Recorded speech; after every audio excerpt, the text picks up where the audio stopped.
Hello and welcome to the World Today, everyone. I'm Richard Nta in Nairobi. Let's begin with our top story. Chinese Foreign Minister Wang Yi held talks with his Iranian counterpart, C.S. Abbas Araghchi, in Beijing. During Wednesday's meeting, Araghchi briefed Wang Yi on the latest progress in the Iran-U.S. negotiations and Tehran's next steps. Araghchi said facts have proven that political crises cannot be resolved through military means.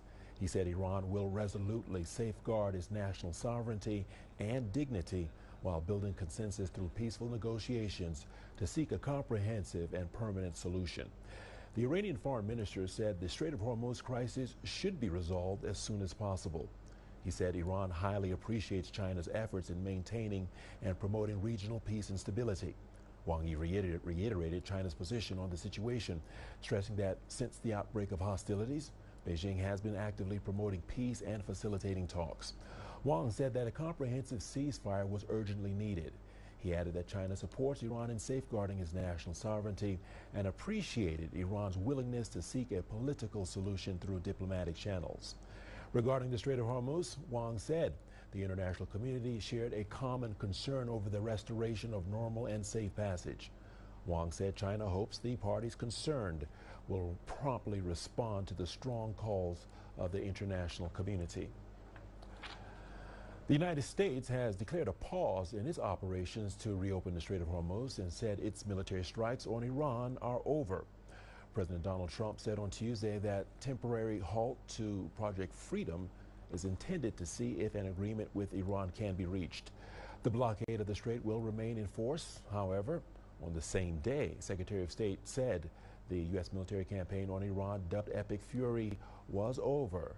And Marco Rubio claimed the objectives of the U.S.-Israeli war on Iran were achieved even though the U.S. has yet to secure Tehran's enriched uranium. The announcement is widely seen as an attempt by the White House to sidestep the war powers resolution, which requires congressional approval to continue hostilities. The U.S. and Israel began attacks on Iran on February 28th. Iran has withstood the attacks and a fragile truce is in place. Iran has announced a new system to control shipping traffic in the Strait of Hormuz. Under the new rules, all vessels must obtain permission from Iranian authorities before passing through the waterway. Tehran calls it the latest initiative, a sovereign governance system, they say. The Iranian parliament is also considering legislation to formalize restrictions on ships linked to Israel and the United States. And it's considering introducing a toll system for vessels deemed non-hostile by Iranian authorities. Separ Saremi has more from Tehran. Speaker of the Parliament, Mohammad Bagher Ghalibaf, he's very important these days in Iran's politics. As he led the negotiations in Pakistan, he made these remarks that a new equation in the Strait of Hormuz is taking place. And he also added the continuation of the current situation is not tolerable for the U.S. And he went on to say that Iran has not even begun its action. As you see, his remarks carry a very, very firm and assertive tone.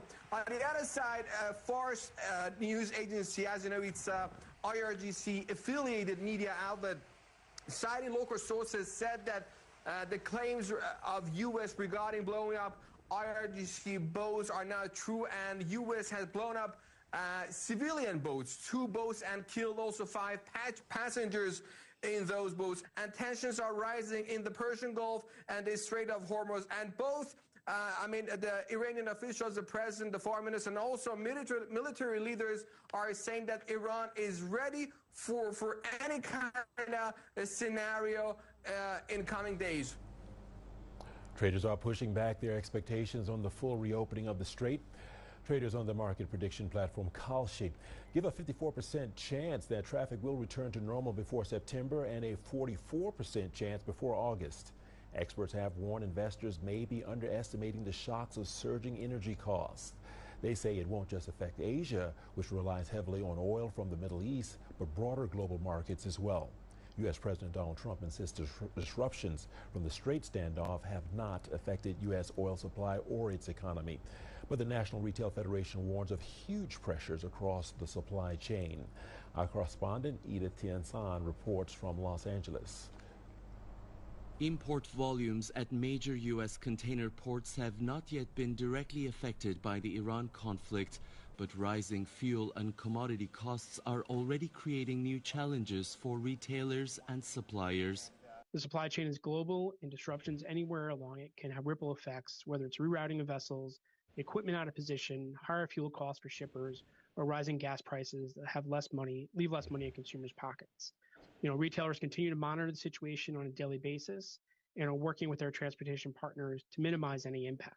The National Retail Foundation's Global Port Tracker for April 2026 shows U.S. imports are already declining, even before the full effects of the Iran crisis are felt. In the meantime, retailers are grappling with rising tariffs and ongoing trade policy uncertainty, pushing prices higher and weighing on imports. Even so, the U.S. economy has shown notable resilience in recent weeks, with consumer demand in 2026 continuing to hold firm despite persistent policy and geopolitical headwinds. That underlying strength is now driving cautious optimism about where demand could be headed next. We released our annual retail sales forecast a couple of weeks ago and believe we will see an increase in retail sales of 4.4% in 2026. However, we recognize there are ongoing headwinds, including the situation in the Middle East, that could certainly impact consumer spending in the future. The National Retail Federation says all retailers face potential risks, but small businesses are especially vulnerable. Retailers already operate on an extremely slim margin, and small businesses in particular don't have the ability to absorb cost increases and typically have to pass those along to the end consumer. As we saw with the tariffs that are now seeing because of rising fuel costs. So certainly the smaller retailers are more impacted by some of these immediate changes than larger folks are. With oil prices and shipping costs rising, retailers are bracing for further strain on the global supply chain and ongoing geopolitical uncertainty. It is Tianshan, CGTN, Los Angeles.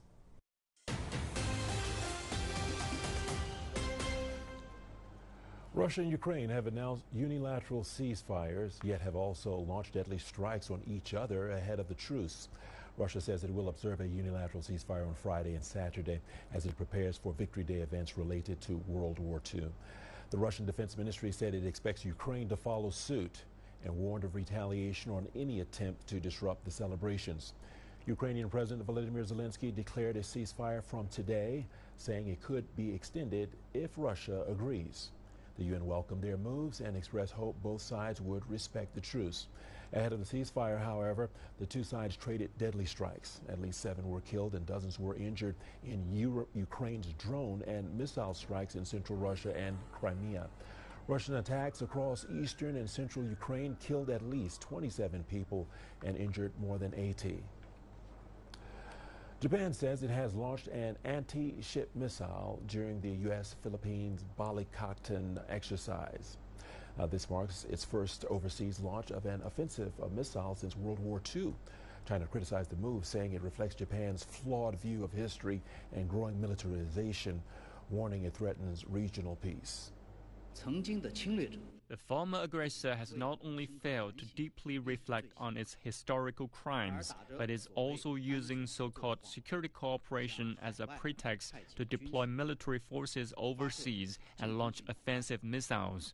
This development once again shows that right-wing forces in Japan are accelerating the country's remilitarization process, continuously breaking through the constraints of its exclusive defense-oriented policy, as well as relevant international and domestic laws. Some of these policies and actions have already gone far beyond the scope of self-defense. The European Union has urged the United States to quickly restore the tariff levels that were agreed upon in a trade deal last year. European Commissioner for Trade and Economic Security, Maros Sefcovic, met his U.S. counterpart, Jameson Greer, in Paris on Tuesday. Their meeting follows U.S. President Trump's threat to increase tariffs on EU cars and trucks to 25%, claiming that the EU has not complied with their 2025 trade agreement. The European Commission says the EU is in the final stages of implementing it and hopes to have the main terms in place by July. Sarah Coates has more on the 2025 trade deal.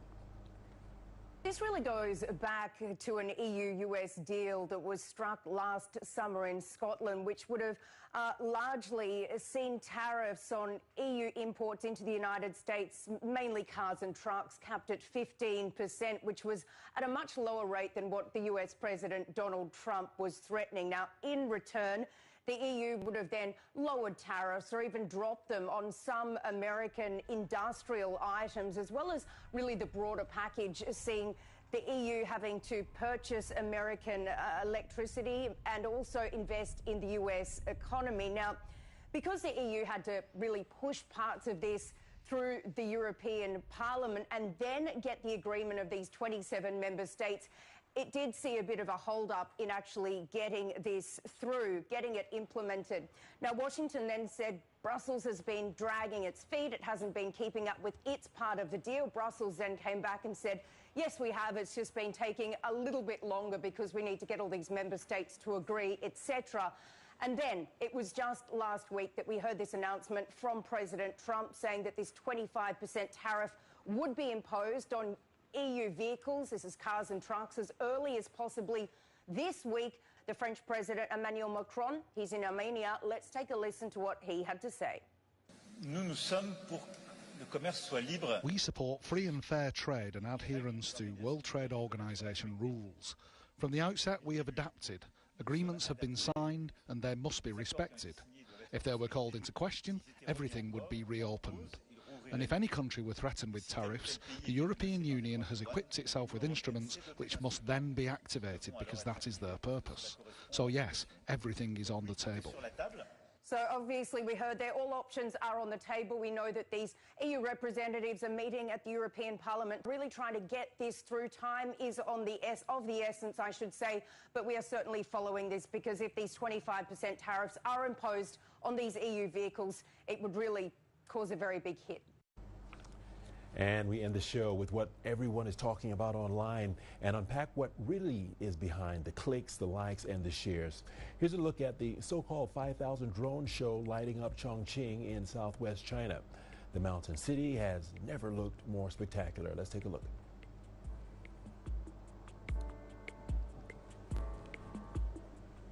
Well, that is it for this edition of The World Today. I'll be back shortly with more news from the continent in Africa Live. Thanks for watching.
Chad's president condemns a Boko Haram raid on a military base that killed 23 soldiers.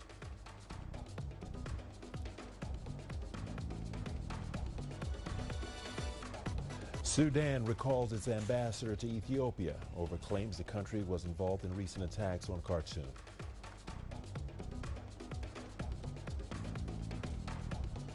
And more than 20 South Sudanese minors get a second chance at childhood after being freed from armed groups.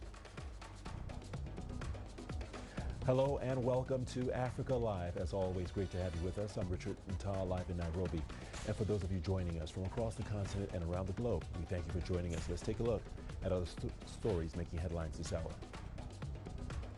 Coming up in business, Algeria and Tunisia enhance cooperation in the energy sector.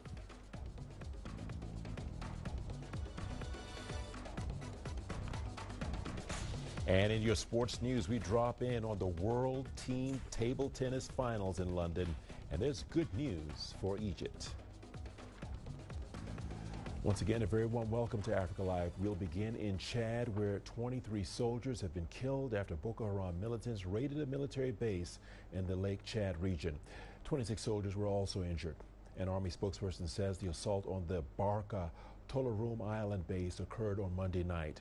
He added that the forces repelled the attack, killing a significant number of militants and seizing their weapons. Chadian President Mahamat Idris Deby condemned the attack, saying the country remains united and unwavering in the fight against terrorism. Boko Haram have been active in Lake Chad Basin for more than a decade now, killing thousands and displacing millions. The General Staff of the Armed Forces informs the national public that around 10 p.m. on May 4, 2026, the Boko Haram sect attacked the position of our defense and security forces on Barka Tolaroom Island. After a fierce response from our troops, the attack was repelled. A significant number of the sect's fighters were neutralized, equipment was recovered, and clearing operations are ongoing. Unfortunately, the defense and security forces report 23 dead and 26 wounded. Sudan has recalled its ambassador to Ethiopia over accusations of involvement in recent drone attacks that targeted the airport in Khartoum. It also accused the United Arab Emirates of playing a role in the strikes. A military spokesperson said the government had conclusive evidence to back up its claims. Both the UAE and Ethiopia have previously denied involvement in supporting attacks on Sudan. The army-led government has been fighting a brutal civil war against a paramilitary group known as the Rapid Support Forces since April 2023. CGTN Sophia Shimachero reports. Today, we present to our good people and the regional and international public opinion a set of documented evidence proving the involvement of the United Arab Emirates and Ethiopia in the aggression against Sudan. This constitutes a serious violation of our country's sovereignty and a blatant breach of international law. The Monday drone strikes hit the vicinity of the newly reopened Khartoum International Airport, but no casualties were reported. The airport resumed operations on February 1st, marking a key step in efforts to restore normal life in Khartoum. These recent attacks targeted at least 3 strategic locations in Khartoum state. Data from the drone was analyzed, and we asked the manufacturer, and they said what follows. The drone, number S88, owned by the UAE, and was launched from within Ethiopian territory, Bahir Dar Airport. The army also says other drone strikes that have happened since March were launched from the same Ethiopian airport. On March 1st, 2026, air hostile attacks started with 3 drones from Ethiopia's Bahir Dar Airport on White Nile State, Blue Nile State, and North and South Kordofan states. On March 17th, 2026, one of these drones was dealt with and shot down by our air defenses. Ethiopia's Ministry of Foreign Affairs has, however, dismissed the accusations as baseless, saying Addis Ababa remains committed to its long-standing ties with Sudan. Sudan has long accused the UAE of supporting the paramilitary group Rapid Support Forces, accusations the UAE has rejected. Battles between the army and the RSF have now shifted towards more drone warfare amid warnings of their growing impact on civilians. Sophia Shimachero, CGTN. The international community, including Saudi Arabia, Qatar, Egypt, the U.S., and the European Union, have condemned the recent drone strikes targeting the Khartoum International Airport. They have warned of a dangerous escalation in the Sudanese conflict. CGTN's Beko Toma has more on Ethiopia's reaction to Sudan's accusations. On Monday, multiple drone strikes hit Khartoum International Airport. Sudanese military officials claim the drones were launched from Bahir Dar Airport in Ethiopia's Amhara region and accused Ethiopia and the United Arab Emirates of what they described as direct aggression against Sudan. In response, Sudan has recalled its ambassador to Ethiopia. The Ethiopian government, in a statement issued by its Ministry of Foreign Affairs on Tuesday afternoon, rejected the accusations as baseless. It counter-accused Sudan of various breaches of Ethiopia's territorial integrity and of serving as a hub for what it described as anti-Ethiopian forces, including the TPLF. The statement also noted that the series of allegations by Sudan against Ethiopia is being driven by external actors with their own agendas. Ethiopia called for a ceasefire in Sudan aimed at transparent political transition, ultimately achieving lasting peace in Sudan. Beko Toma, CGTN, Addis Ababa. To South Sudan's Upper Nile region, where the army has freed 23 boys previously recruited into armed groups. The boys are set to be reunited with their families. Their release followed a joint verification process of more than 700 recruits, in which the minors were identified by the National Disarmament, Demobilization, and Reintegration Commission. The commission had support from the UN mission in South Sudan and the UN Children's Agency, UNICEF. CGTN's Crystal Onkeo has more. What seemed like an ordinary day for these young boys has turned out to be a life-changing one. After being recruited into armed groups, they can now hope to see their families again and return to their normal lives. We were told that there are visitors coming from Juba to see us in the training center. They came and asked us, "Are there children among you?" We told them that we have children of 17, 16, and 15 years of age. Decades of civil war, conflicts, climate shocks, and a severe economic downturn make South Sudanese children vulnerable to exploitation and violation of their child rights, including underage or forced recruitment. According to a UNIMIS child protection officer, many children taken from various parts of the country end up in Upper Nile. The army and UN partners are currently working together to disengage them from the armed forces there. The National Disarmament, Demobilization and Reintegration Commission has pledged to enforce a comprehensive action plan aimed at preventing child soldier recruitment. We want all of us to cooperate together.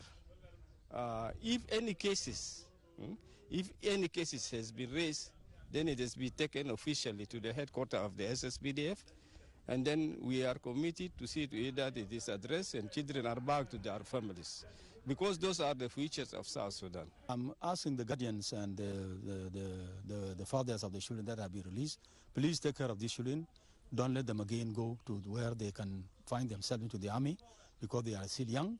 They are supposed to go to schools. The released minors are currently receiving vital support as they prepare to return home. We will provide them their basic needs: food, shelter, clothing, safe water, and even psychosocial support activities. And as we work on the arrangement for transportation to Juba.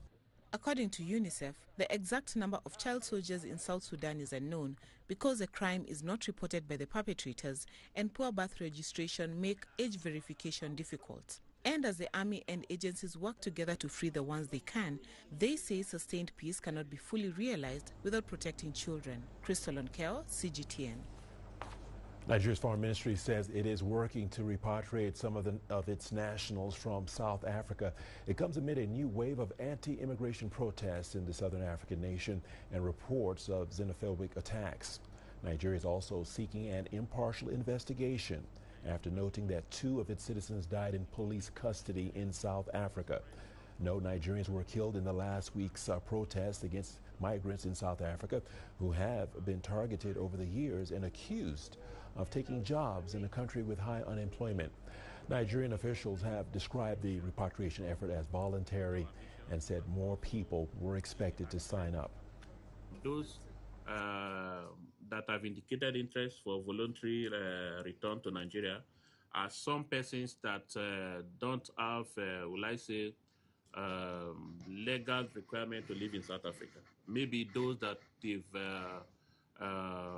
their visas have expired or their documentation is not regular. Instead of remaining there to be caught up with law enforcement, as the case may be, they are pleading to just leave the country, and our missions are taking that up with them. Zambia is facing a high-stakes diplomatic and public health dilemma after the United States issued an ultimatum tying continued health funding to a controversial minerals deal. For nearly 2 decades, U.S.-funded HIV programs under PEPFAR have supported millions of Zambians. But with that agreement expiring, Washington tabled a new deal in November 2025 that includes preferential access to Zambia's critical minerals and health data. The deal has stalled, however, with the Zambian government accepting that it wants a deal, but not at any cost, they say. CGTN's Brian Wakatuya has more. Zambia has made significant progress in the fight against HIV since the devastating peak of the 1990s. Treatment access has expanded and new infections have declined. However, U.S. funding cuts, which began in 2025, have raised fears that the hard-won progress could be reversed. So the greatest fear is we do not want to see ourselves getting back to where we started from. For me, my fear is, will I be able to make sure that I continue with my treatment? The funding reductions have already had negative effects. We were conducting some community-led monitoring program in Northern Province. So when that donor cut came, we had to lose these CBVs who are collecting this data. So because they were on stipends. At the center of the fallout between Zambia and the U.S. is a proposed 5-year, $1 billion health funding deal. In exchange, the United States is seeking preferential access to Zambia's copper, lithium and cobalt, as well as access to the country's health data. Advocacy groups have raised an alarm over the MOU. Many people are asking, what does this America First approach mean for other countries? Is there room for a middle ground? Because if it's America First, then there's limited room for Zambia First. There was concern that without transparency, this agreement could be bulldozed and result in an agreement detrimental to the Zambian people. The Zambian government has acknowledged the importance of continued health funding, but argues the proposed conditions are imbalanced and potentially unsustainable. Stakeholders say the crisis should serve as a turning point. With the cutting of this donor, it's a lesson learned, something that is like a wake-up call. So never to depend so much on donors. We have to start local resource mobilization. Even though the April 30th deadline has passed, the Zambian government says it will continue dialogue as millions wait anxiously to see whether life-saving treatment will remain within reach.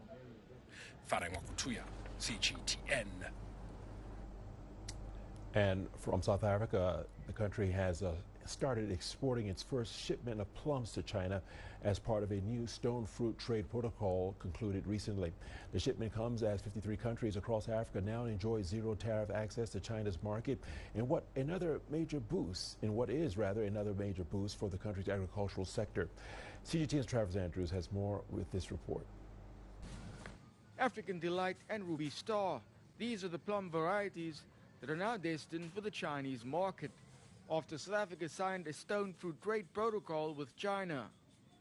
The deal is seen as a major boost for the local agricultural sector and is expected to boost investment through the agricultural value chain. South Africa has already exported its first shipment of plums to China, and the deal allows the country to export a variety of stone fruits. 20,000 plums right at the tail end of our season was exported to China, and that offered us an opportunity to test the market. And the kind of feedback that we got from China is that they're very happy about the quality of the product, and we are hoping and anticipating that in the next season, when we have full production of all the varieties of all types of fruit stones, we would certainly be able to, Stone Fruits would certainly be able to export more. Much of the plums that are exported are produced in the Western Cape, where the agricultural sector is the second highest employer of unskilled labor. From transport to logistics and pack sheds to packing, the deal with China has the potential to unlock significant sums in export value. It is job creation on farms that will be a significant contributor to the local agricultural sector, with new investment across the value chain expected through the Stone Fruit Trade Protocol. And the deal also allows South Africa to diversify its exports beyond traditional markets and unlock significant economies of scale in the Chinese market. I think this is really a breakthrough moment for South Africa's stone fruit industry. China is one of the largest fruit markets in the world, and access to that market is a major growth opportunity. And I think very importantly, it means that we can diversify our export markets, and that, reduces the reliance on traditional destinations such as the EU and the UK. For now, other stone fruits such as peaches, nectarines, apricots and prunes are also expected to be exported to China once the harvest season gets underway. Travis Andrews, CGTN, Cape Town. And now to the Democratic Republic of Congo, where a local startup has taken up a bold challenge to turn plastic waste choking the streets into energy. Its founders say they want to create a locally produced fuel that can power the country's development, contribute to cleaner cities, and foster self-sufficiency amid global energy shocks. CGTN's Crystal Nta reports. Plastic waste lies abundantly on the shores of Lake Kivu, a goldmine for local startup Kivu Energy Vert, which is pursuing an affordable alternative to imported fuel. We come here to collect waste that we will then convert into fuel. When we see prices skyrocketing due to the shortage of petrol in our city today, we at Kivu Energy Vert offer a biofuel that we can provide to the public at more affordable prices, unlike products imported from the Middle East. The collected plastics undergo a process called pyrolysis in a small specialized facility. They are heated to 400 degrees Celsius, melting the plastic without burning it and transforming the waste into gas. It is then cooled and liquefied to produce raw fuel. Although the process is not fully perfected, as some gas escapes, the mixed product, raw fuel combined with water, is refined through a distillation process. We have our product, which is fuel, but it is still crude fuel, a mixture of many products, including kerosene, petrol, and crude oil. And now, to purify it further, we will need to move on to distillation, specifically fractional distillation, to separate all the components that make up this product. At this stage, the product can already power engines. For local motorbike taxi drivers in Bukavu, this innovation not only signifies a technological breakthrough, but also an essential local economic solution to a global challenge. It's a fuel. First of all, it's made right here in Congo, here in South Kivu. It's going to help us a lot because it won't cost the same as what we import from abroad. As the price of imported fuel has risen considerably, this local fuel could be a solution. By turning plastic waste into energy, Kivu Energy Vert isn't just cleaning up the streets of Bukavu. It's also paving the way towards energy independence through a homegrown solution. Crystal Nta, CGTN. Time now for our business segment. Here are the headlines. Coming up in business, Algeria and Tunisia enhance cooperation in the energy sector.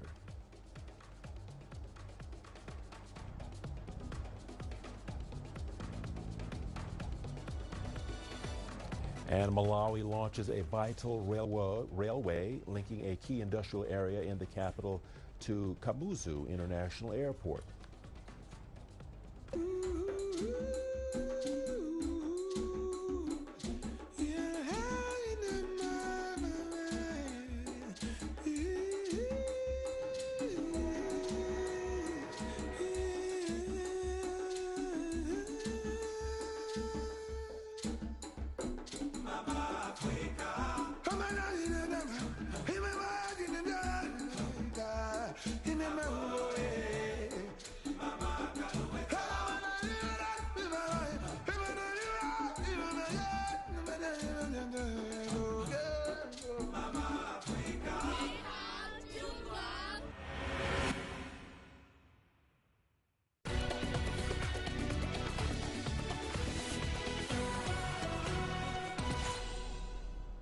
Welcome into our business segment. Algeria and Tunisia are reinforcing an energy relationship that is already central to the region. With Tunisia relying heavily on Algerian gas to help meet domestic demand and support electricity generation, the partnership has become a key pillar of Tunisia's economy. It's also giving both countries a platform for broader regional integration. With the details, here's Adnan Chouachi. This is not a new relationship. Algeria has long been one of Tunisia's main gas suppliers, making energy cooperation a core part of ties between the two neighbors. Algeria is Tunisia's leading gas supplier, and electricity generation in Tunisia depends heavily on its neighbor Algeria, which makes this a truly strategic relationship. In the context of wars and tensions, especially in the energy-producing regions, it is becoming increasingly important for African countries, and North African countries in particular, to strengthen their partnerships in the energy sector and expand cooperation in energy production. For Algeria, this fits a broader role as a major regional producer. Through Sonatrach, it positions itself as a reliable supplier, making its energy ties with Tunisia part of a wider regional energy security framework. Algeria has strong assets that position it to play a key role in ensuring stable and reliable energy supplies thanks to its natural resources, strategic location and advanced infrastructure. That cooperation is also built on infrastructure. The Transmed pipeline crossing Tunisia remains a major energy corridor between North Africa and Europe, giving Tunisia a strategic transit role in helping move Algerian gas to European markets. Europe has a tremendous need to import natural gas to satisfy its industrial and residential needs. When Europe looks south across the Mediterranean Sea, it's going to find Algeria, which is the first natural gas producer in Africa. However, Algeria is not geographically the closest point to Europe. When you look east, however, to Tunisia, there is a very interesting pipeline called Transmed that is able to carry over 30 billion cubic meter per year to deserve Italy and Slovenia. The broader picture is one of continuity. Algeria supplies gas, Tunisia remains both a market and a transit route, and the partnership rests on geography, infrastructure, and mutual need. For Tunisia, Algerian gas is more than an import. It is part of the country's energy security. While for both neighbors, this cooperation remains a practical base for deeper regional integration. Adnan Chouachi, CGTN, Tunis. And to Malawi now, where the first section of an important new highway is open for business. The roadway, which is being financed and built by China, links a key industrial area near the center of the nation's capital a long way to Kamuzu International Airport. As CGTN's Travis Andrews reports, it's the latest addition to the country's long-term development strategy. Malawi's new Kanengo M1 Airport Highway is set to improve mobility between the inner city and surrounds and the airport, boosting efficiency in road transport. The 9-kilometer stretch of highway was financed through a $43 million road finance infrastructure grant from China and will include the improvement of government digitization systems.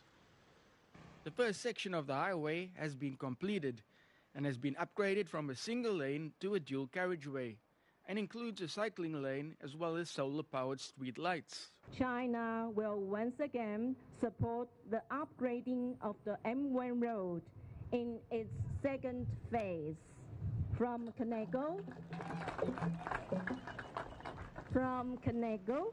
to Kamuzu International Airport. The construction teams from both sides labored tirelessly and in close harmony. After more than 3 years of devoted effort, the project has now been finished. Malawi's old airport highway was riddled with potholes and posed a danger to public safety. It also led to major congestion problems. The new Kanengo M1 Airport Highway not only improves efficiency, but boosts economic growth through the increased efficiency in transporting goods and passengers to the airport. Very exciting moment for us as a government that we've commissioned this very, very important asset supported by our partners, the People's Republic of China. A very important asset to us because it has decongested traffic movement on this road. For now, the decongestion of vehicles from Kanengo to the airport is considered as Malawi's flagship road infrastructure project and is part of broader plans to improve road transport across the long way. Travis Andrews, CGTN. War-torn Sudan is tightening restrictions on imports as it grapples with a worsening foreign currency shortage and mounting economic pressure linked to a 3-year civil war conflict. Authorities say the measures are designed to protect the local currency and support domestic production. But traders and analysts warn that the measures could further strain already fragile markets. Nabamuddin reports from Port Sudan.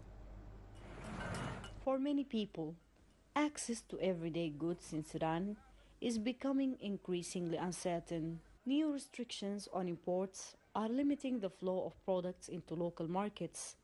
As authorities attempt to curb demand for foreign currency and stabilize the economy, officials say the measures are necessary to reduce pressure on the Sudanese pound and encourage local industries.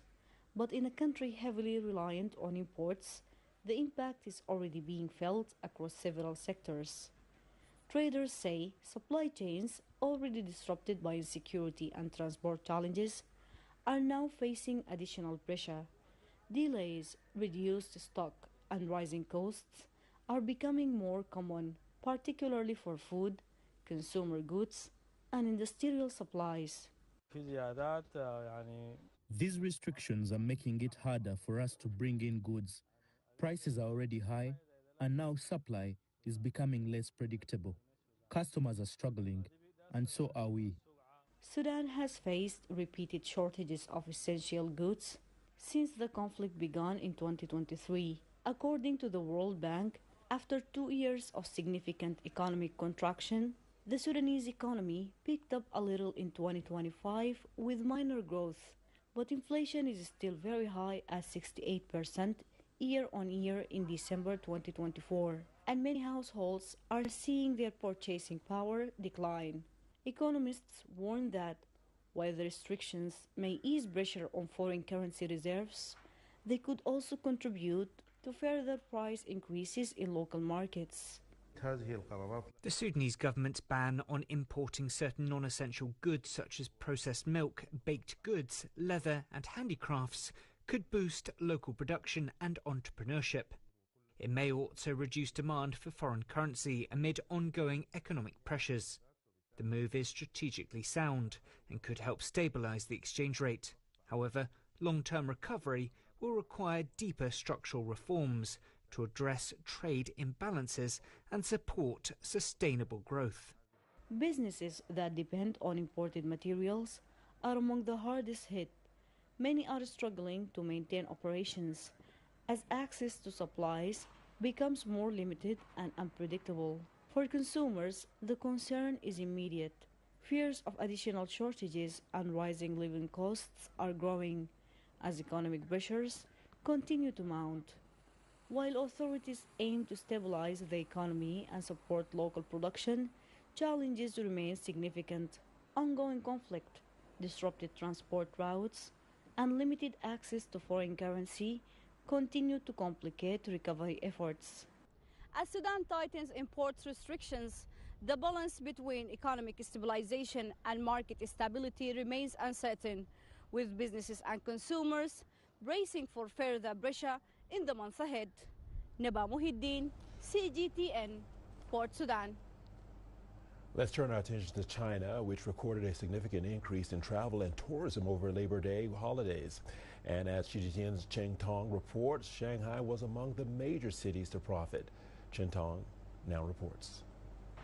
This is Shanghai's largest railway hub, Hongqiao Station. The waiting hall is crowded with passengers heading back to work after the 5-day holiday. Today is the last day of the May Day holiday. 10 railway stations in Shanghai are expected to handle passenger trips of over 800,000, a year-on-year increase of over 11%. Across the entire Yangtze River Delta region, railway stations handled an average of 4 million passenger trips every single day during the holiday, an all-time high number. Most passengers going out this holiday are departing for vacations and to visit their families.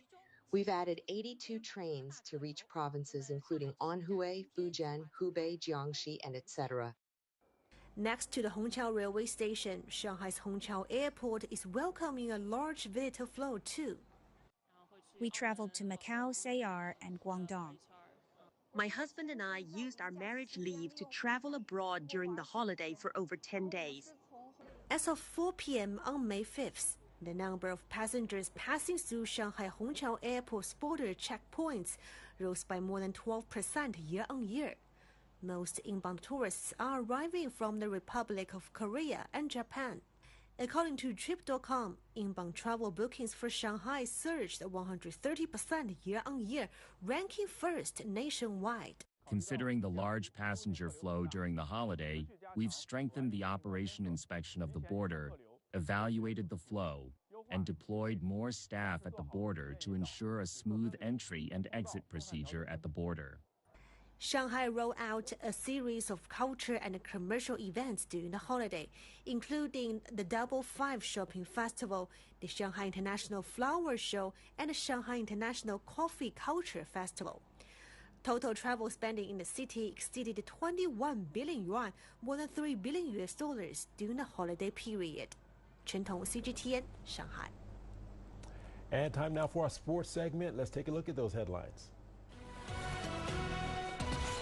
Well, coming up in sports, we drop in on the World Team Table Tennis Finals in London, and there's good news for Egypt.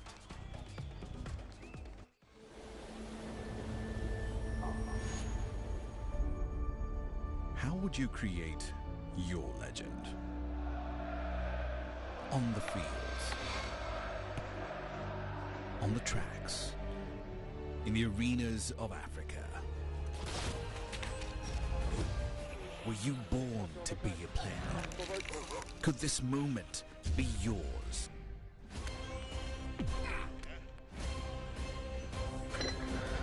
Sportsy